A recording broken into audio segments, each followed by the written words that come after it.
Өздеріңіз таныстыруға келдіктеріңізді таныстырсаңыздаршы енді. Жалпы бұл міндетті ма негізінде вакцинация? Енді сіздерге сұрақ қойын. Профилактикалық егуді жүргізу алдында егілетін адамға немесе оның ата-анасына немесе кәселетке дейді. Кәселет деген не ол? Кәмелетке. Бірінші қағаз дұрыс жазсыннан. Біріншіден. Енді кәселет деген не ол? Толмағандардың және Қазақстан Республикасының азаматы заңнамасымен белгіленген тәртіппен іс-әрекетке қабілетсіз деп танылған азаматтардың заңды өкілдеріне сауал жүргізу үшін медициналық қызметкерлеріне арналған сауалнама дейді.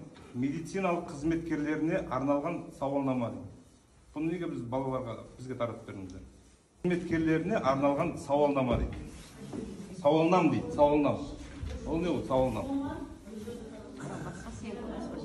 Жоқ, мына беті ғой.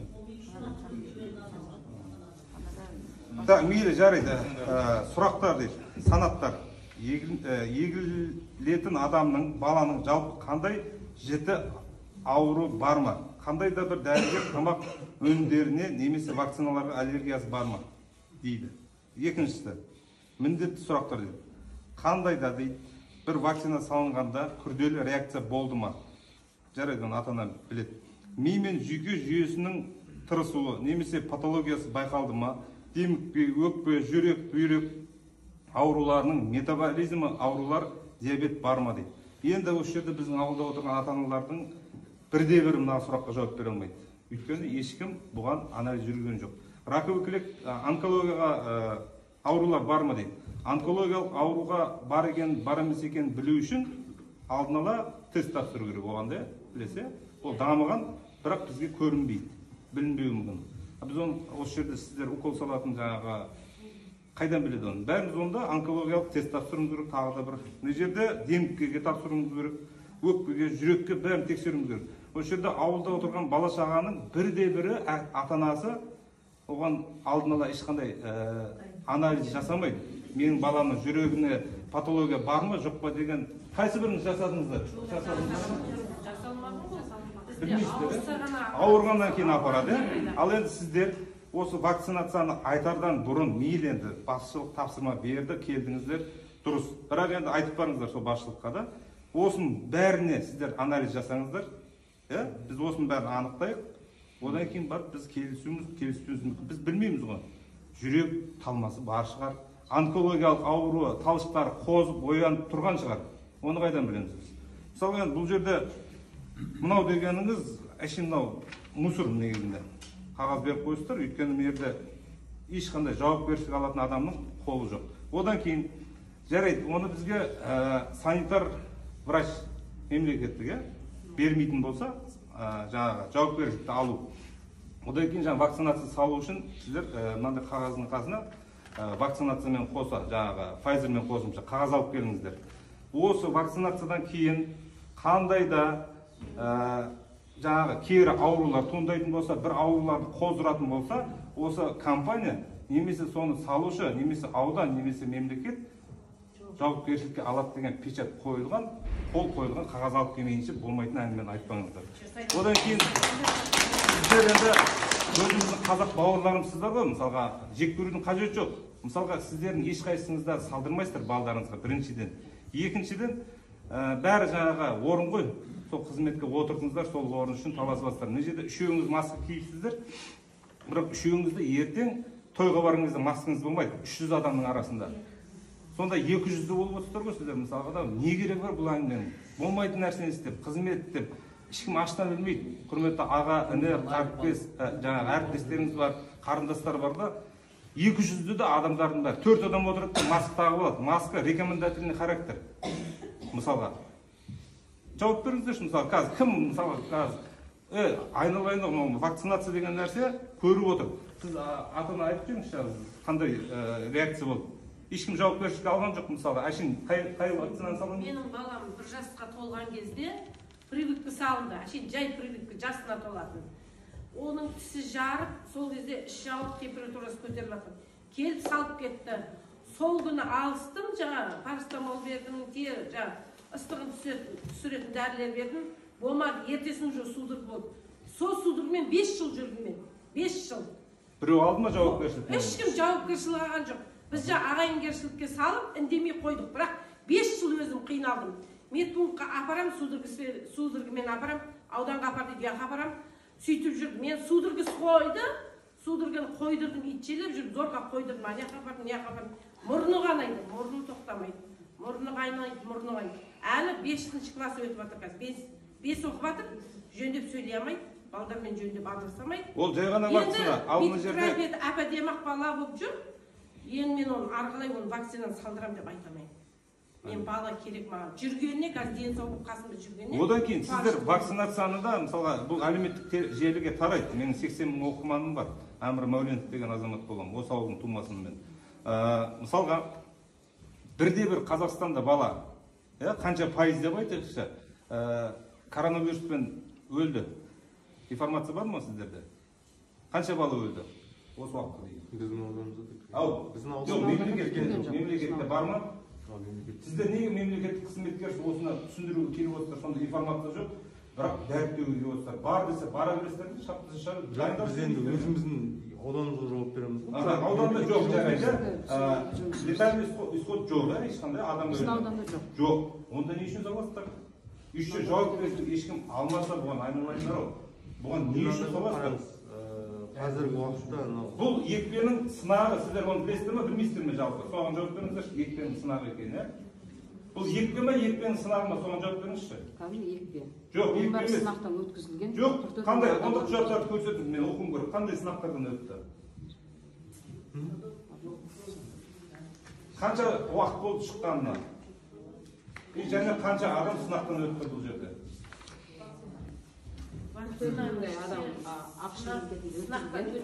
Ақшының не керегі бар бізге? Ақша айналайын, ақшының не керегі бар? Біздің Қазақстанда екпенің сынағын қабылдау үшін екпенің кем дегенде қанша адам өтті дейсіз? Ақшта 44 мың адамды сынақ. 44 мың, бізде демек 20 мың адам сынақтан өту керек. Қазақ елі бөлек қол, ақшқа не қатысы бар оның? 20 мың адам, қараңызшы, 20 мың адам екпенің сынағынан өту керек. Екпенің сынағынан өтетін кезде жауапкершілік алады. Және қандай да бір исход болатын болса, бәрін жауапкершілік сол фирма алады, немесе мемлекет алу керек. Біздің Қазақстанда сонда екпенің сынағы өтті ме? Қазақстанда екпенің сынағы. Онда сіздер не үшін? Сіз сонда Американы өл десе өле береміз бе бар? Американың бізге не қатысы бар? Сонда біз енді Америка өтіпті деп өте беріп, Американың қаны қандай, Американың гені қандай? Сіз білесіз ғой, қазақтың қаны қандай, қазақтың гені қандай? Енді айналайындар, бәріміз қазақ ертең мысалға сол айналдырған қанша 200-300 теңгеңізден қорқып отырсыз ба, айырып қалам деп орныңыздан, ана жақта ол 2 миллион, 3 миллион, біреу 300 миллионнан айырылмас үшін осы нәрсеге бас тігіп отыр, басқа ештеңе емес бұл жерде. Бұл жерде біздікі енді өздеріңіз түсіндіріп жүрміз. Ешқайсысын ата-аналарды мәжбүрлігіне айтқан жоқ, түсіндіріп. Мәжбүрлемегенде сіздер мектепке 3 бөлме дайындадық, соған шешіп қойдық дейсіз. Енді бізде өздерімен салынатын ата-аналар да бар. Қазірде салынадыр біз. 122-дей балаға. Уәде беріңіз, мектепке кіргізбеймін дедіңіз. Ал енді 3 бөлме кіммен келісіп отыр бұл кісілер? Біз өзімізде келдік, көріп, мектеп медбикесімен бірге көріп, сол бөлмелерді дайындаған. Енді ата-аналар рұқсат берді ме? Келісетін ата-ана бар, Қазірде салдырып жатқандар да бар. Мектеп директоры ол кезде оқуда болған екен. Ол бойынша басқа. Мектеп директоры ол кезде оқуда болған екен. Біз келген кезде. Басқа завуч тәрбиесі жөніндегі нелермен, орынбасарлармен сөйлесіп шықты. Кім рұқсат берді? Келсін, рұқсат берген адам шақырыңыз. Директор апай. Жоқ, шақырыңыз. Ол кісі рұқсатқа оны не біз көреміз. Здание сол вакцина салуға лайықты ма, талапқа сай ма, сай емес па? Енді сіз осы екеуін қабылдадыңыздар ма? Соған осы лайықты. Осы жерде қандай да бір исход болатын болса, жаман мойныңызға жауапкершілік аламызды сіздер әрбір ата-анаға қолдарыңызды қойып, печаттарыңызды басып беріңіздер. Болмаса ондай болмайтын нәрсе. Лайықты болмайтын болса, если мектеп зданиясы лайықты болмайтын болса, кабинеттері, онда медпункттерге салуға, жанында медпунктқа салуға ол бізде қарастырылған. Ол қаулыда да көрсетілген. Директор апай ол кезде жоқ екен. Қазір бар. Қазір рұқсат беріп отыр ма сонда? Түсіндірме жұмысы. Біз қазірге саламыз, не қамыз өткен жоқпыз ғой. Түсіндірме жұмысы. Түсіндірме жұмысы бұл жерде.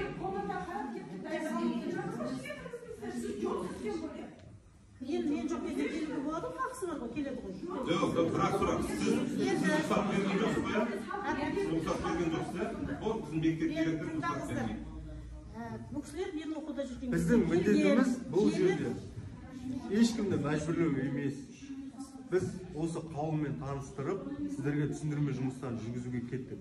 Ары қарай салдыртасыздар, салдыртпайсыздар, өз еркілеріңізде. Қазір бізде салдыратқан ата-аналар да бар. Біз өзіміз салдырдық. Жоқ, қазір қайттыңыздар ма, оны байқастырмыз. Басқа мектептерге барамыз. Басқа мектеп қазір Бірлікке барамыз. бірлікке Орталықта барамыз. бір-біріне қол. Бір жақтың ата-аналары күтіп отыр. Жоқ, сізде тағы түсіндіріңіздерші. Бірақ сұраққа жауап берейін. Қазақстанда осы Pfizer'ге сынақ жүргізілді ма? Бұл уже испытаниеден келген вакцина ғой. Қазақстанда деймін. Қазақстанда жүргізілмеген. Тек қана шыққан фирманың атынан өзі Енді жүргізілген. екінші сұрақ.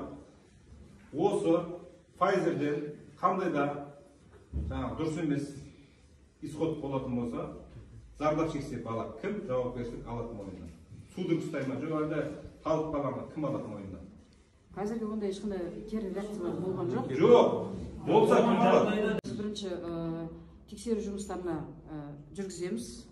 Любой вакцинацияда оны тексеру жұмысы жүргізіледі. Если ата-ана, үлкендер шағымын айтып келетін болса, тексеру жұмысы жүргізіледі. Бірінші дәрігерден сұраймыз, қалай болды, қалай көрдің, сен көрген кезде жағдайы қандай еді пациенттің, соны көреміз. Если дәрігер жақта ешқандай болмайтын болса, біз жоғарыға шығамыз, ол жаққа жазамыз, осындай вакцинадан, осындай бізде науқаста, осындай аллергия тіркелді деп біз хатпен шығамыз. Өткен ол жақтар тексеру жұмыстарын жібереді бізге. Сол науқаспен салынып болғаннан кейін ондай хаттаманың не керегі бар? Мен балама жалпы салдыртпасаңыз өз еркіңізде. Салдыртқан ата-аналар бар бізде. Қазір 3 күнде өтті. Вторниктен бастап салдырдық біз. Бөржарда 5 бала, 1 емізулі әйел салдырды. Кеше күнгі онда ешқандай реакция тіркелген жоқ бізде.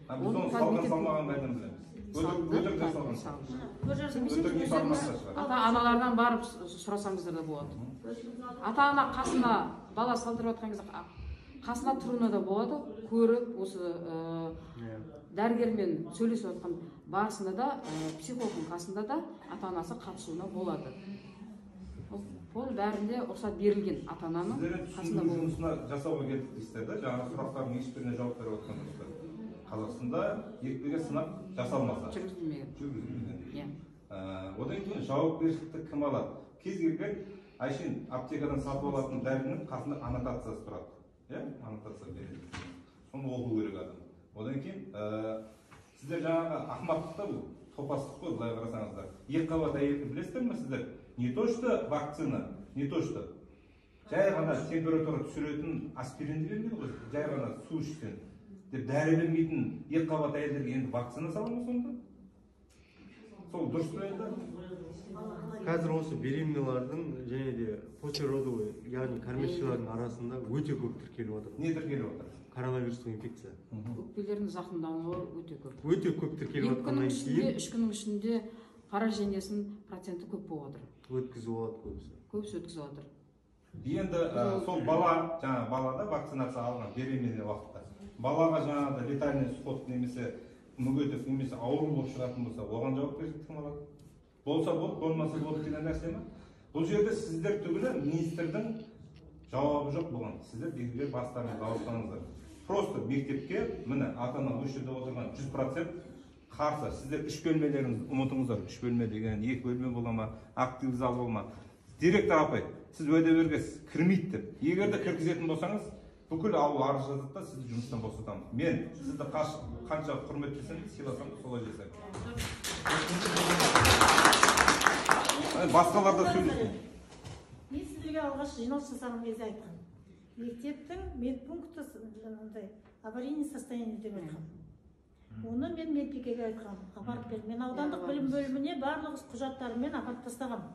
Кеше осының алдында осы хабарлама келмей тұрған кезде бізге мектепке жылу мәселесі бойынша смета жасауға адамдар келген кезде мен оны көрсеттім. Сол кезде ол айтты, ортасындағы қабырғаларды қағаз дайындалып болғаннан кейін қабырғаларды бұзамыз, қайтадан жөндейміз деді.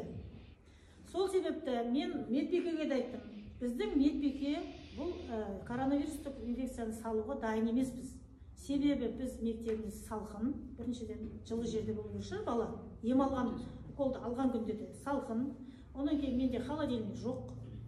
Одан кейін мен сол жерде айттым, ауылдың пабы бар, пусть ата-ана өз еріктерімен пабқа барып салдырсын.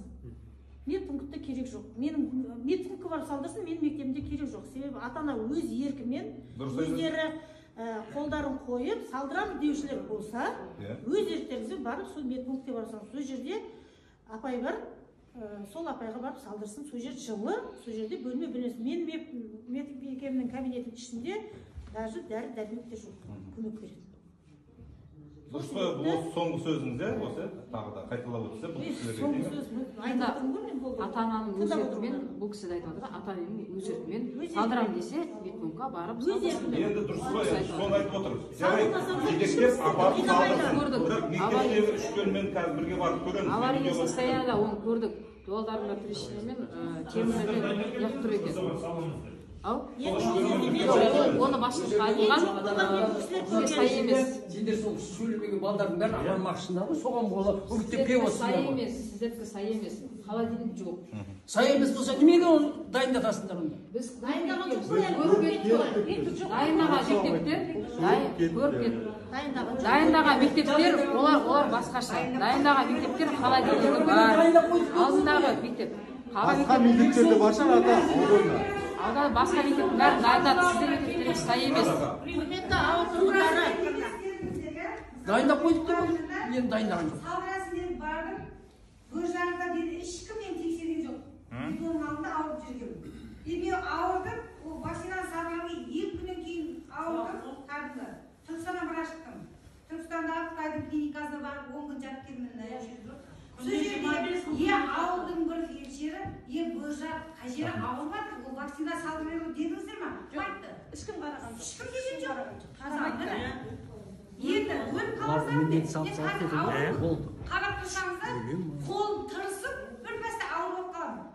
Күміс қатын күнде ауыратын, ауырамын. 2 күннің бірінде ауырымда тұрамын. Апайлар да көріп тұр ғой, 2 қолым тырысып, кәдімгі. Алып тексеру жүргізіңіздер, қараңыздар. Мен вакцинадан болып тұр. Енді келіп, қазір айтасыздар, ата-ананың рұқсатын, қаяқтан ата-ананың рұқсатынсыз. Қол қойып күнде де қазір қызыл көпірде салып жатыр. Кім балдарына, мұғалім балдарына, техничкаға. Міндет, сен жұмыс істейсің, салдыр. Мысалы, біз салдық, елме балама салдырмайды. Сол мектепте салынбасын, мүлдем салынбасын. Ешкімге қойған Жоқ, мектепке емес, вообще балаға салынбасын да болды.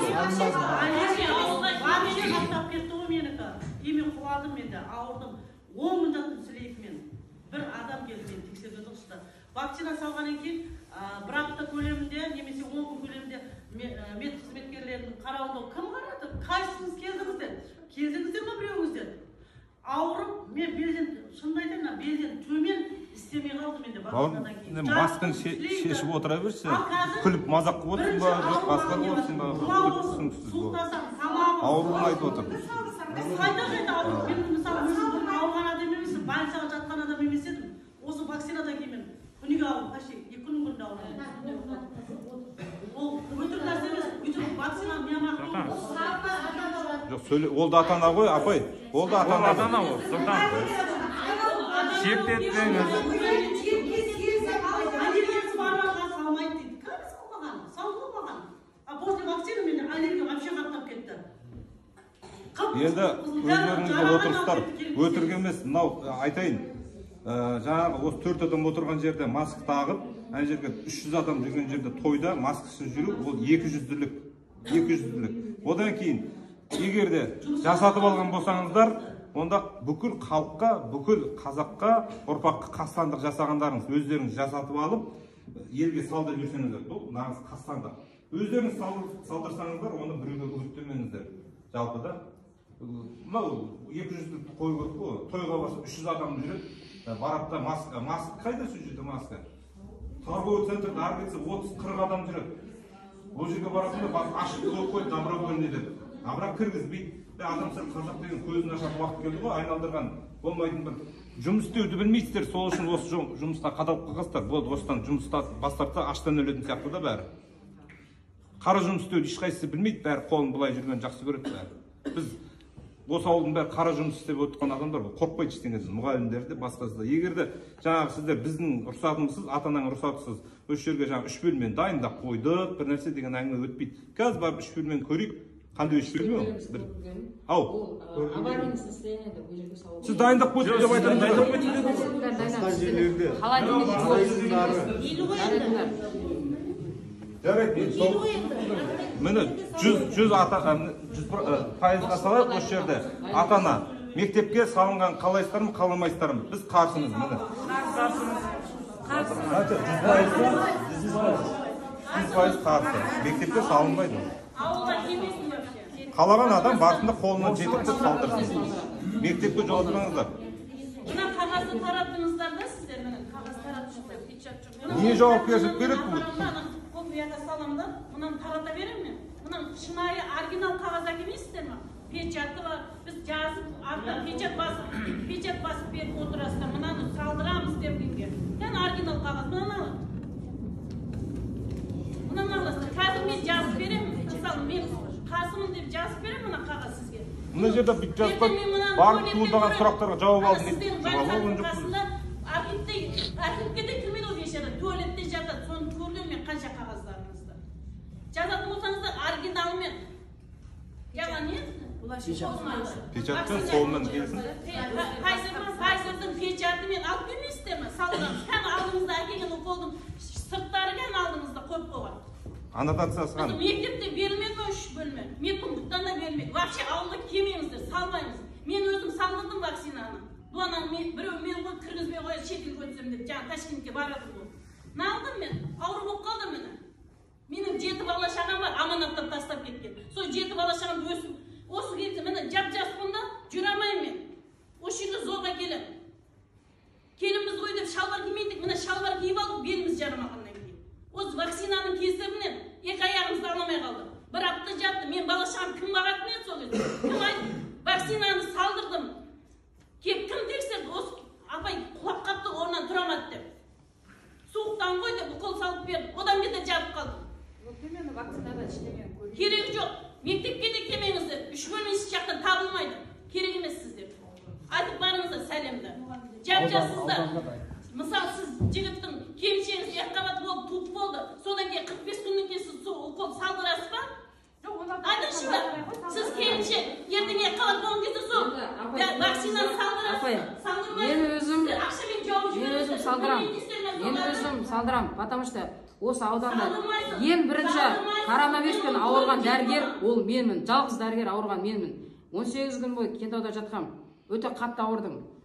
Бүкіл больницаны жапқыздым, ауылды жапқызып тастадым.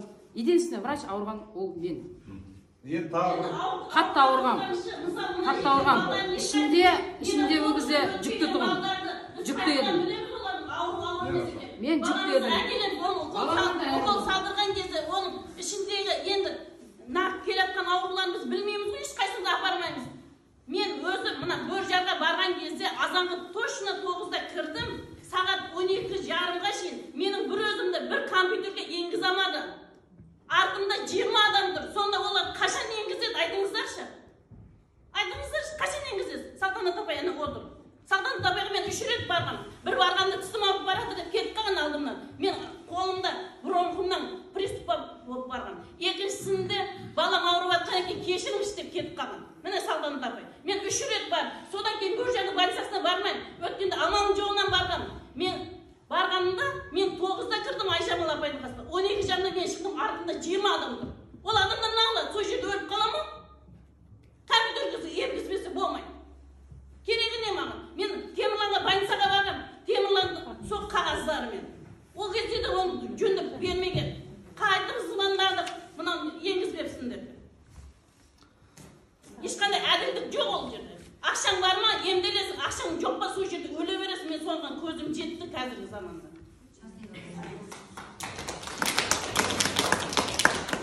Тағы да бір айта кететін жағдай, мынау былтырғы салынған спутник, Россиянікі, Россияға жарамайды. Россияға өту үшін ПЦР тест тапсыру керек. Ол не береді бізге? Спутник. Россия жарамайды, өте алмайсың границадан. ПЦР тест тапсыру керек. Не үшін салдырдық сонда оны? Енді, получается, спутник салдырғандар, енді Pfizer салдырасыздар, екеуін салып болғаннан кейін тағы да жарамайды. Сонымен болды ма? Бір мысал айтып кетейін, енді қатысы жоқ деп айтасыздар ғой. Бізде ит жануарын айтады, адамнан 10 есе 100 есе артық қой денсаулығы иттің. Ит жанды дейді ғой, ит деген боранда да жүреді, аяғы сынса тұрып кетеді. Сонда ит асырайтындар біледі, итті егер де әкесі немесе шешесіне вакцина салынған болса, күшік сатып алып жатқан кезде қасына мультивакс деген тағы бірдеңе деген вакцинасын қосып береді. Соны салмасаң 6 айдың ішінде анау қыл жатты өліп қалады. Соның қасындағы ит, ауылда жүрген ит. Біздің ауылдың иттерін не атып өлтіресің, не машина басып өледі. Басқа өлмейді. Ауылдың иттері да, ал анау қалада вакцина салынған күшіктер 6 ай сайын вакцинасын салып отыруың керек та. Ал енді бұған қандай жауап? Ертең адамдарды сөйтеміз бе сонда енді? Соған келіп тұр ғой. Ондай емес деп айтыңыздар, ит жанды, иттің өзі әкесіне немесе шешесіне вакцина салынған болса, ол күшігі автоматически өмір сүрмейді. Ит асырайтындардың бәрі біледі осы жерде. Ол күшік сатып алатын кезде анау уколын қосып береді, мынаны салды. Ал сонымен қоса ауылда өсіп отырған иттеріміздің жаңағы екі-ақ вариант өледі, қатайып өледі, машина басып өледі, или атып өлтіресің. Сол. Ит ол. Одан кейін жаңағы сіздер айтып отқан, біз ветеринарларға сұрақ қойдық. Қандай да бір жануарға жаңағы буаз кезінде вакцина саластар ма деген кезде жоқ дейді да. Сонда ит, адам жануар құрлығы болмады ма? Екі қабат кезде жүкті кезде вакцина салу деген не деген сұмдық ол? Жай ғана оның иммунитетін көтеруге болмайды. Иммунитетін көтерсеңіз выкидыш болады. Солай ма? Білесіз ғой медицинаның хабарыңыз бар, әйелдеріміз анау аптекаға барыңыз дәрі бермейді ғой. Бас ауруға қарсы дәрі бермейді ғой бізге. Ал енді вакцина салады деген сәл құлаққа ену керек қой, көкіректеріңізді оятыңыздар. Бұл жерде жұмыстарыңызды орындап отырыңыздар. Осы беременналардың, кормящийлардың және балалардың арасында коронавирус инфекция көп тіркелгеннен кейін, содан кейін алдыртты. Спрос болғаннан кейін алдыртты. Спрос ешқандай болған жоқ, өтірік информация ол.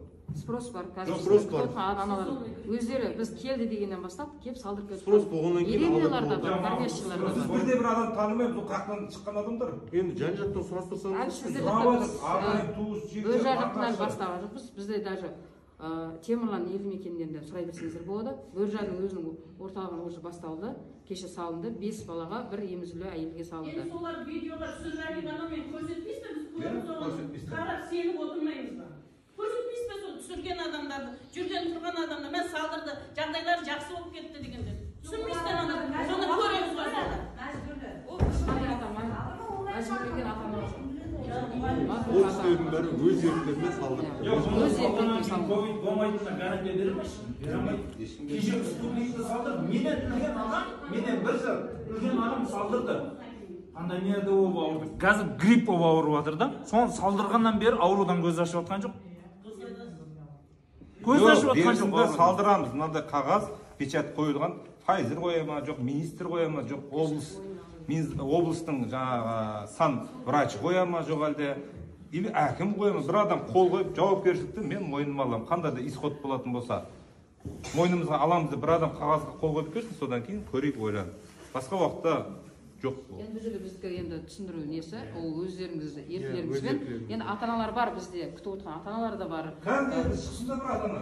Біздің ауылда жоқ деп айтып отырсаңдар болды. Басқа жақтың ауылдары да бар. Ол сіздер бір ауылдың несін атынан айта алмайсыз ғой. Басқа ата-ана да бар, үйінде отырғандар бар. Үйінде отырған ата-аналар да бар. Салдырамын деп отқан, келіп салдырып кетіп бара жатқандар, өздері келіп салдырып кетіп бара жатқандар да бар. Тағы да бір сұрақ қойын, сіздер жауап берулеріңіз керек. Кеше менің ағамның үйіне осы ауылдың медсестрасы және скорыймен келіп, әке-шешесі жоқ 6 жастағы қыздың ПЦР тест алып кетіпті. Әке-шешесі жоқ үйге кіруге құқы бар ма, жоқ па сол жалпы ПЦР тест алуға? Алдын ала хабарлану керек тұғын. Хабарланады. Біз үйде жоқпыз деп тұр. Үйде жоқпыз деп отыр. Бірақ үйіне кіріп кеткен да, үйінде бір ляқтары бар екен, жоқ дейді. Солар кіріп шыққаннан кейін не oldu? Күйеуіңізіне қол қойдыртып алған үшін, оғыз оқымай қол қойдыртып. Ол қалай? Оған жауап беріңіздер сіздер, Жоқ, жаңағыдай бар ма кіріп шығуға? шыққан баладан. Иә, соның мектептегі класстастары. Әкесінен шыққан бала да таза деді ғой. Баласында да Жоқ, жарайды ғой. Енді жаңағы сұраққа, бір сұраққа сіз жауап бересіз мектеп ба? оқушысынан положительный шықты. Одан кейін 14 контактный шықты мектепте. Именно осы мектепте оқитын балдардан. Содан кейін Қай класс? Енді жоқ, бір сұраққа жауап бермей отырсыздар. Ата анасы жоқ үйге кіріп 6 жастағы баладан ПЦР тест ала ма, ала ма? Сіз жауап беріңізші. Алғашқысы алғашқы. Идея емес, заң бойынша. үйінде үлкен адамдар болмаса алмайды. Алып кетіп отыр бізде. Үлкен адам жоқ. Ау. Негізі заңдаймыз да үйінде болмаған кезде. Енді бермей тұр ғой сіздер. Қарсыға заявление жазып береді. Неге кіріп кетеді ол үйге кіріп отыр? Нулевой оқитын баладан ПЦР тест алып кеткен. Одан кейін жаңағы сіздердің мынау логикаға келмейтін нәрсеге жауап беріп берейінші бір. Сіздерге айтайын да, бір ауыз. Жаңағы сіз айтып отырсыз. Бір класстан жаңағы положительный шықты. Енді сол классқа кіріп шығатын мұғалімдер оларға не болады? Ол мектепте қанша адаммен контакт болып жатыр? Класстағы мұғалімдер вакцинированы. Поэтому вакцина Вакцинирование бізде сатып алған бәрі. Рас қой, шындық қой, дұрыс қой. Сатып алған. Алады ма, салдырады ма, әрқайсының өзінің на своей совести. Сатып алған анау вакцинирование. Онда тексеріңіз. Мұғалімдерге сол жасады ма, жасамады ма, соны тексеріңіз онда. Приказ бойынша, если человекта паспорт здоровьясында написано, ол салды ма, салмады ма, бәрібір. Паспорт здоровьясында. Онда біз баламыз қауіп кетіп отыр ғой. Это я говорю приказ бойынша. Ол адамнан ПЦР тест алынбайды. А так как сіздерде көбісі почти 80%, например, сатып алдыңдар ма, ол паспортты, теперь сами несите ответственность за это. Сіздер алып қалу мүмкін сіздер. Вы же и ходите, заражаете всех.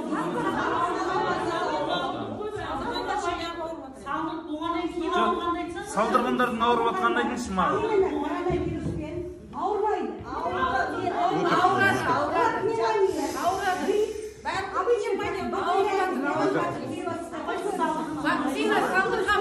Вакцина салынған бала ауырмайды. Мына кісі маған осы мына Алимбаева рұқсат берді, хотя маған қорқты. Менде аллергиям да жетеді, онкологиям да жетеді, например. У меня все есть. Біз оны дәлелдейміз. Алимбаева маған салмайын деді, сен қорқам деді. Тем более бізде 9 март күні. Енді бірақ нәрсе, сіз дәлелдеп бере аласыз ба, сол салған, салынбаған, сатып алған дәлелдемейсіз ба? Именно осы пневмониямен ауырғаннан кейін мен салдырамын дедім. На свой страх и риск я сделаю дедім. Маған салды да қасынан 2 сағат менің қасынан шығармады. Вдруг аллергиядан пойдешь и упадешь деп. Сіздің қасыңызда болады еді. Басқасының қасында балалардың біздің қасында шығып. Жоқ, это дело в том, что мы Енді бұл кісілер түсіндірме жұмысын жүргізді. Ары қарай өз еріктеріңізде мектепте бірақ вакцина салынбайды. Енді ертең мағыл біздің ауылдыңгілер вакцина салдыртпады делік. Ертең сізге жоғары жақтан бұйрық келеді. Вакцина салдырмаған балдарды мектепке кіргізбеді. Кіргізбейсіз бе? Енді алдын алайық та бұның. Бұның алдын алайық та. Айтыңызшы. Енді ертең мен салдыртпаймын не жерде. Мұғалімдер мағыл заставить етіп салдыратын шығар. Салдырсын. Мен салдыртпаймын. Мен балам мектепке кіре ме, кірмей ме? Кіре ме? Значит, бәріміз салдыртпаймыз. Бұл баламыз мектепке кіре деген салдыртпаймыз. Салдырам деген ата-ана Ешкімді салдырады. қинамайды. Оның ешқандай несі Бірақ жоқ. мектепке келмейді. Мына өздері отыр ғой, естіп отыр. Қараңыздаршы, бірақ сұрақта вакцинация алдында отырсыз, сіз алдым. Қорғау үшін алдыңыз, одан басқа бәрі жүріп жүрсіңіз. Мен ба?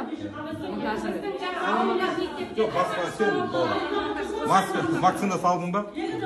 Онда не үшін қорғанып жүрсің онда? Мен қазір гриппологиядан ауырып отырмын. Сол гриппке тағып жүрсіңдер ма? Сіздер де ма? Коронавирустан қорғану үшін тағып жүрсіңіз? жоқ.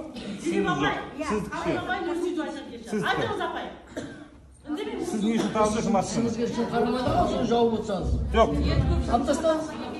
Көпшілік таққан енді тағып жатса. Siz Senin atan. грипсіз да? Сіз ше? Көрдіңіз бе, бұл масканы коронавирусқа байлаттырып қойды да маска тақты. Бірақ мына жердегі жалтарып өтірік айтып, су айтып